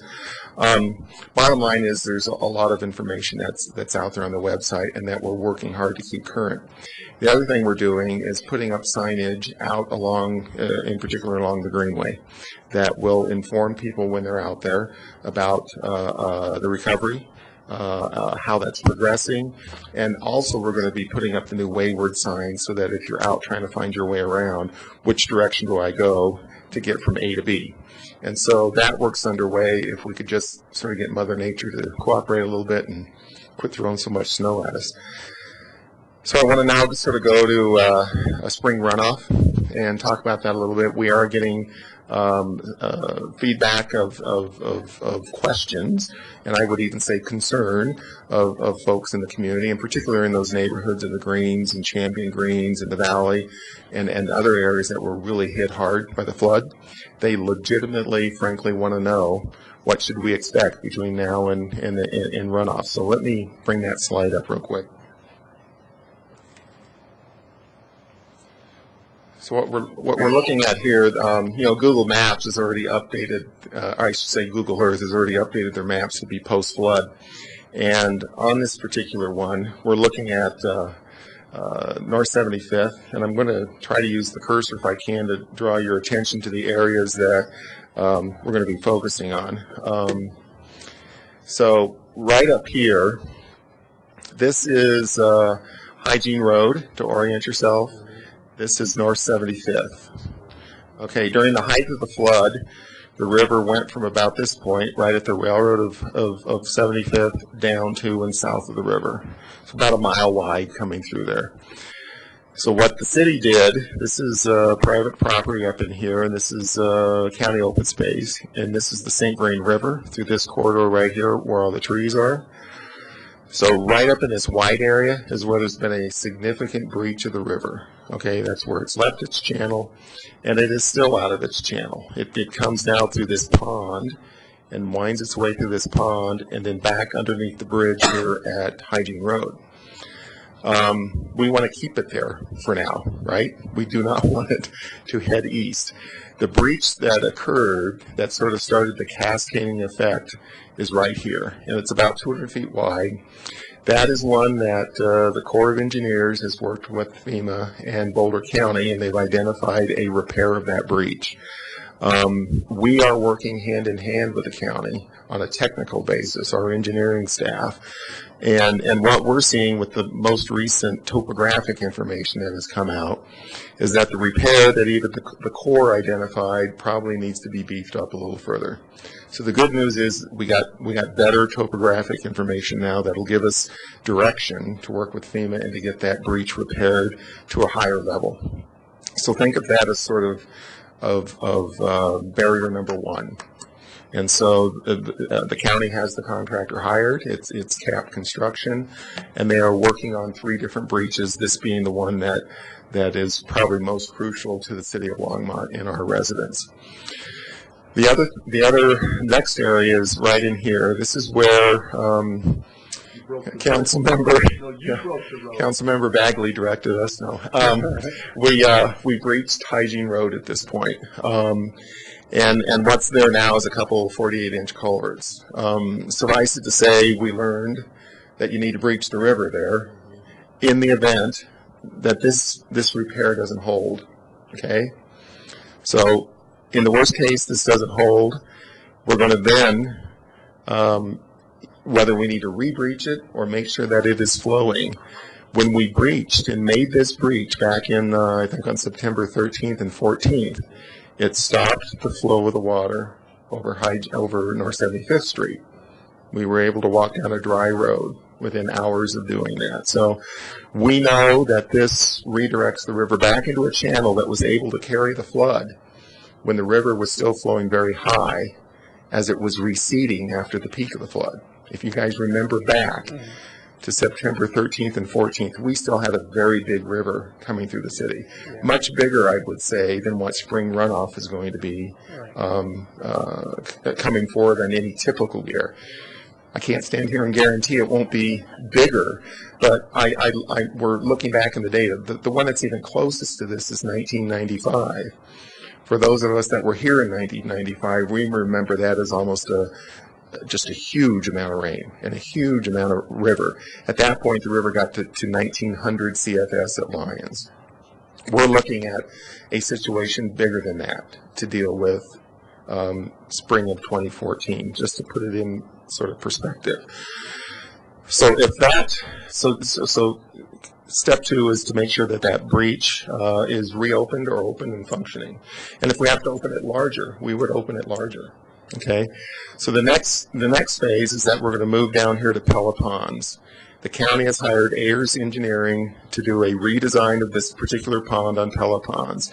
It needs to have the embankment along the railroad and the eastern embankment here rebuilt and beefed up, to the extent that if and when this fails, number 2 fails, it doesn't work, and you know, God help us, it keeps coming this way, it'll come back again into Pella Ponds. We know that now. We need to make sure that it breaches to the south and not to the east, and certainly not to the north. And south to the river. That is owned by Reggie Golden, and it is set to be mined. It is land that is intended to be mined in the future. So we have looked at the topographic information. Again, if folks remember, in the heat of the moment, we had the approval of 2 landowners, both Jim Hepp and Reggie Golden, to come onto their property and make whatever improvements or channels that we needed. So we're still talking with the Goldens on that. Suffice it to say, it's a fairly flat area. It's not like we have to dig a 10-foot deep trench here. It's 1 foot of rise that we need to deal with. That is a fairly straightforward proposition. That's a road grader, at worst a bulldozer, coming out and cutting a swath across there.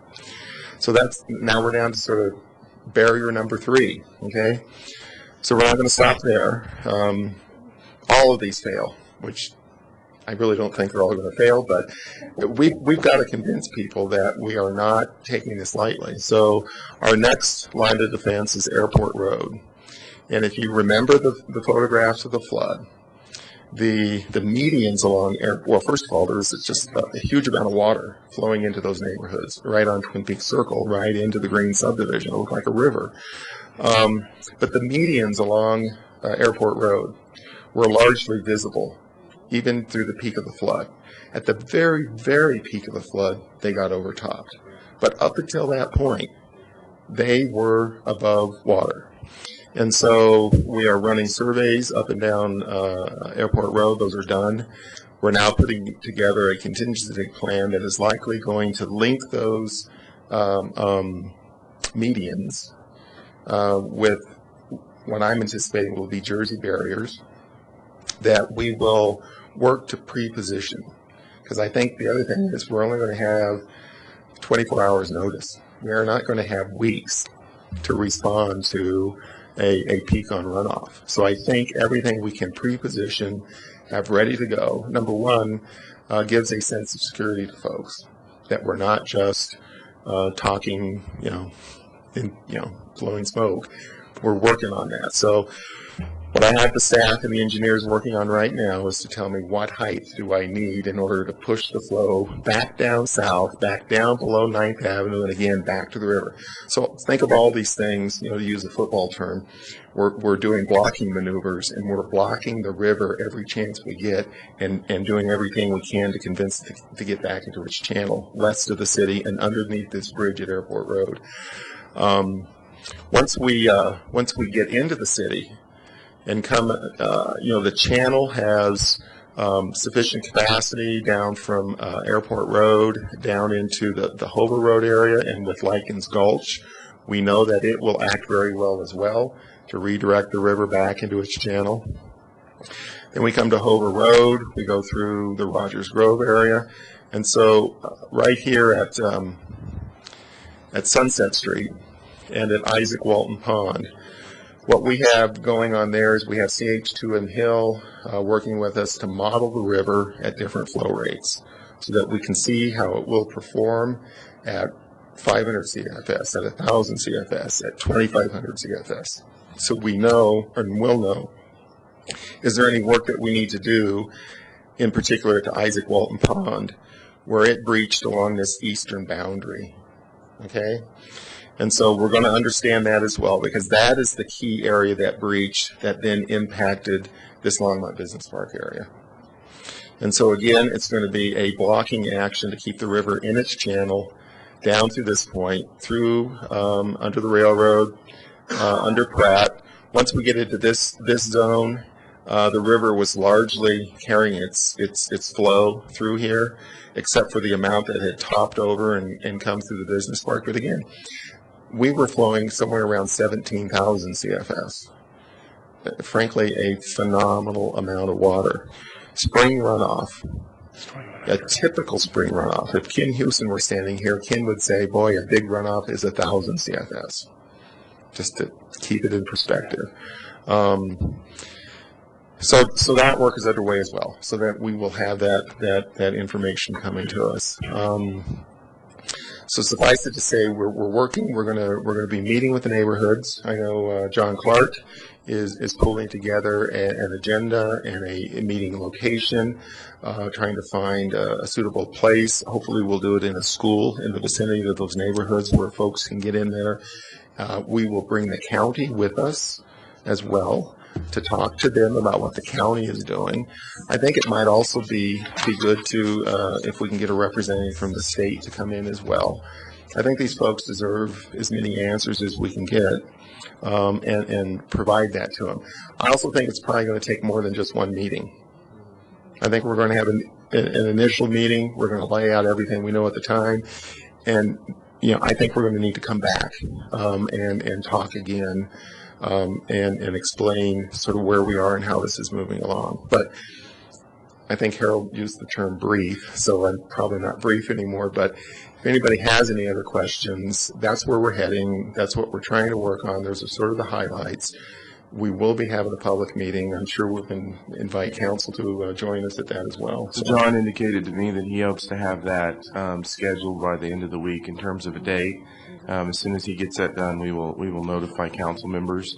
John has been in communication with either the group leaders or the homeowners associations, and so he's been communicating with them, even to the point we have 2 pages of a list of questions from the Greens that they have proactively sent to us that we're going to be prepared to answer. So that communication is ongoing as we move forward.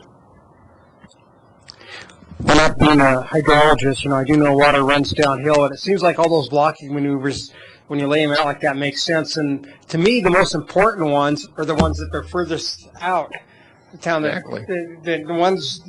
Catch it as soon as you can. Yes, catch it as soon as you can. So, Anyway, that's my comment. But good job, and thanks for having a plan. Councilmember Levison.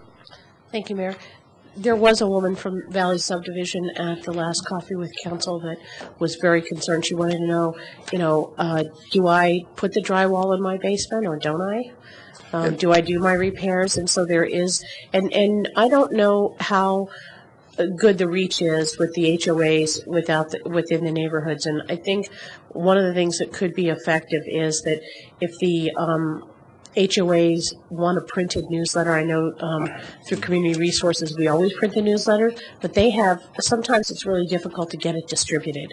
And I think that if we could give a little help with maybe some city volunteers or tapping into, Leadership Academy at Silver Creek to help us blanket those neighborhoods with something at a door. And do we have a phone number for every single one of those people in those neighborhoods, just in case we need to get on the phone and call them and do it like not a reverse 911, but an invitation on a phone number to an event, because it would be, that's kind of critical information for this next phase, because if there is going to be any danger, we want to be able to really meet people where they are and the phone they're going to answer and respond to, so that we don't lose anybody. And Dan is going to have that conversation. That's part of the agenda for the meeting.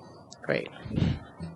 If I can give just, we talked about dollars. Thus far, we have $4.4 million in contracts. 3.7 million of that is FEMA eligible. Thus far, we've received 136,000. This is, we're excited. We're actually over 6 digits in what we've received on this. The good news is that we've also received $5 million in insurance money associated with this. To put it in perspective, the work that they have done in terms of purchasing contracts since the flood is equivalent to what we do in a year in terms of number of contracts, and so by the time we get probably mid-year, it's going to be equivalent to 2 to 3 years worth of work that they're doing in terms of months. And so I wanted to give that perspective to council and the community to give an example of the pace and the commitment that the entire organization is putting in, because it's not Dale and his guys are designing and building, purchasing is getting the contracts ready, budget and finance are getting the dollars ready. This is a consummate team effort in terms of, and everyone in the organization is involved in one way or another. The volume's impressive. Councilmember Santos. Thank you, Mayor. And council members might recall back in the open forum, there was a lady that came in and asked along, she lives in Southmore Park, about what's the plan. I received an email on the 6th of January from a gentleman who lives on Wade Road, which is in the valley, and he wasn't able to attend the December 17th council meeting, but watched the replay.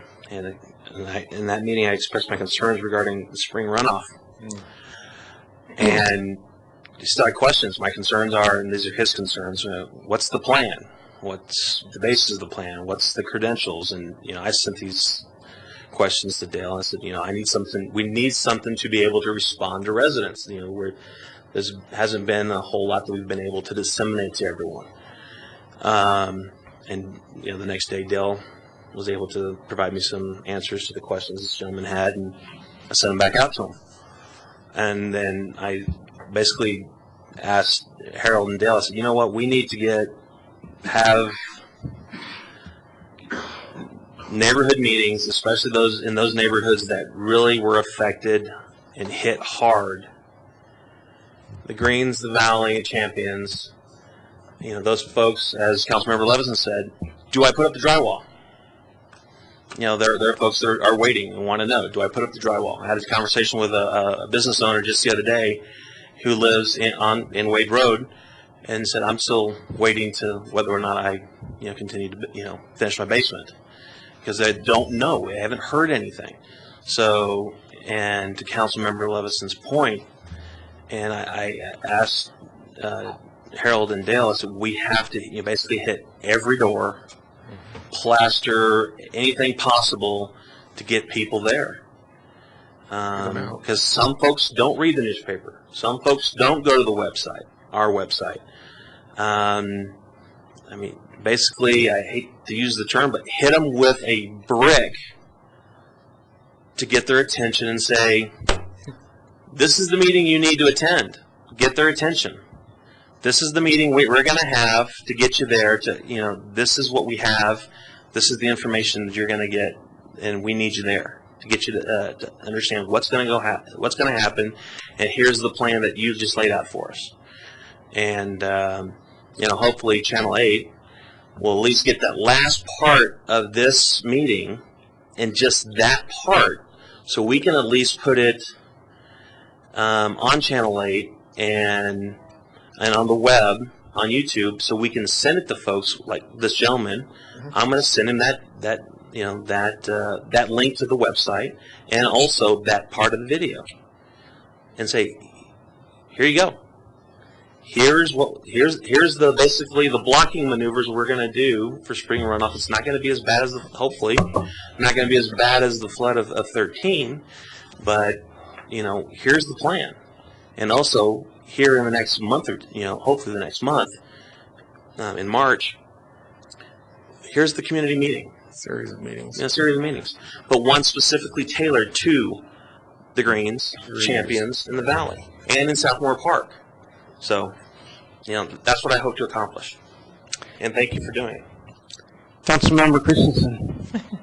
I do think we need, as all the council members have said, we need to do a little more publicity, because we know you guys are doing incredible work, and if people knew, they would just be astonished. But they, you give them a link, they don't go to it. They just write you back another crabby letter about stuff like, when is Sunset Bridge going to be built?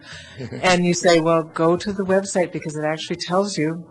But so maybe we could put something in the Times Call on a weekly basis, reminding people to go to that website.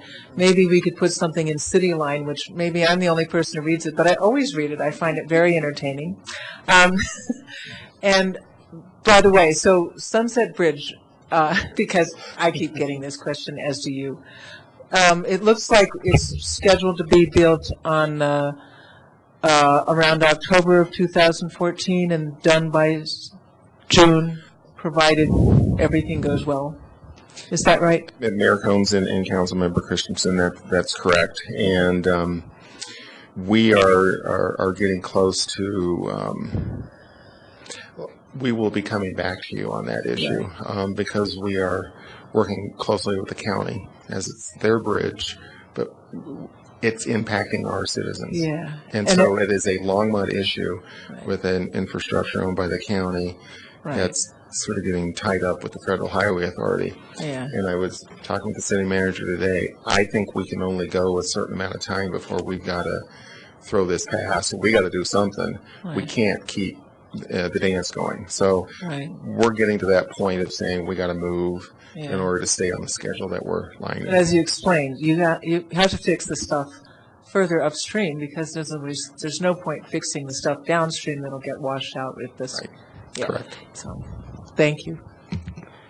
Councilmember Walker. Thank you, Mayor Combs. And I guess the thought I had is, as we do this, we have to be careful, because if people are asking, well, when can I start rebuilding my basement, or when can I start putting up drywall? The direction as one of 7 that I would want to give the city is, we never tell people it's okay to start building your basement there. You are now in a floodplain. You know that. So, never shall the city go, it's okay now. We can do what we can share what you shared today. This is how we're being safe. But you 1, 2, 3, 4, you have 4 fail safes, but if 4 doesn't do it, I can imagine people saying, yeah, but you said I should build my basement again. And Mr. Rodemaker, now you need to write me a check. So Mayor Combs and Council, I've been asked that same question multiple times in public meetings. And my advice has been similar to what Councilmember Mayor Pro Tem Bagley is saying. I can't specifically advise you on your own private situation. I always sort of couch it in the terms of the magnitude of the flood that we experienced, the reoccurrence interval that's on. I have advised up to now, if you can wait, if you don't need to use your basement as living space for your family or your office or your business, I'm a cautious person. I would probably wait through runoff of 2014. I would probably pay attention to what's happening. On the other hand, if you need it back and it's critical to your livelihood and use of your home, that's the risk. There is a risk involved, and but I never say do or don't. I always just try to couch it in the terms of keeping in perspective the magnitude of the event that hit us, and you know, at times I've said, you know, it depends on how big of a gambler are you. Do you? I think the odds are incredibly low that you're going to have that kind of thing probably in our lifetime. But it could happen again next year. Exactly. Yeah, insurance agencies would not do it. Not insure your basement, right? You know, in that So, area. So that tells you something. There's a risk. Speaking, right. Don't build your basement. Councilmember Robinson. Would it be possible that we could get some information about an upcoming meeting at those various community meetings and sites where that additional faith-based additional response and unmet need meetings are going to be held? Can we get something out so everybody, when we identify people, if they're in one of these high-risk neighborhoods, that we can have even a quarter sheet of paper saying, stay tuned, so that we can give it to somebody to preview that we're going to hold the meetings? Mayor Coombs, Councilmember Levison, Sandy Cedar, Assistant City Manager. So there's lots of stuff on this flood page that really talks a little bit about ways that you can get individual assistance through the Boulder Long-Term Recovery Group. All the different meetings that come up through that group are posted on here. And what we're going to provide for John Clark for these meetings for next week is some of that information for those residents, because the information is always flowing, always going. You know, today we saw information about housing and counseling assistance for financial pieces. We're seeing tax assistance. We're seeing all sorts of different things that are coming up. That the best place to get flood information is this flood website that Dale is showing you. This is the very best place to get the latest information, the latest updates, all the different kinds of meetings that are happening. And in the meantime, we're going to help John prepare some of that information for these meetings for the neighborhoods next week and the week after. Great, thank you. Councilmember. Thank you, Mayor. I just want to point out also we had a lot of businesses along Boston Avenue that were also impacted, and I want to make sure we're also reaching out to them and with the same kind of information. It's important for residents, but also is as important for these businesses to understand that we are taking some proactive approaches to minimize the impact of any spring runoff. So, exactly.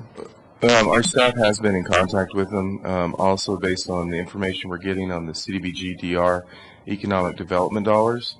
We're going to be getting in contact with them because they actually can apply directly for that. We can't apply for it. They can apply for it. So we're going to be in communication with those businesses over the next couple of weeks to make sure they have that information. I just want to make a comment. A lot of people misunderstand probability and statistics. They think just because we had the 100-year, 500-year flood doesn't mean that it's going to be a long time before that. Because probability speaking, it could happen with equal probability a month from now as it did.